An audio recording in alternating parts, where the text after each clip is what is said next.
Жалал Абад облусуна караштуу Аксы районунун Коштөбө айыл аймагында быйыл 2021 жылы маданият тармагында алгылыктуу иштер жасалып, ийгиликтүү жыл болду. Атап айтсак, Кыргыз өлкөсүнө аттын кашкасындай таанымал жазуучу Жунай Мавлановдун ысымы ыйгарылган китепкананын ачылуу аземи өткөрүлдү. Мындан сырткары айыл өкмөттүн аймагындагы маданият үйлөрүнүн материалдык базасы чыңдалып, музыкалык аппаратура, улуттук форма, улуттук аспаптар менен толукталууда. Сарыгашка айылындагы маданият үйүнө жергиликтүү бюджеттен сахна көшөгөсү кооздолуп жасалгаланды. Атана айылында Колдош Эргешбаев атындагы маданият үйүнө айылдан чыккан таланттуу инсандардын портреттери, өмүр баяндары менен жасалгаланып илинди. Ошондой эле Жалал Абад облустук өнүктүрүү фонду тарабынан каржыланган долбоор ишке ашып, 2 миллион сомдук музыкалык аппаратуралары алынып келинди.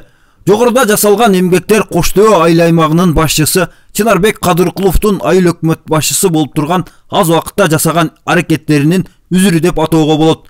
Ал эми Коштөбө айыл аймагынын маданият бөлүм башчысы Элмар Абдрахмановдун маданиятты өнүктүрүүгө кошкон аракетин сыймыктануу менен белгилеп коюу зарыл.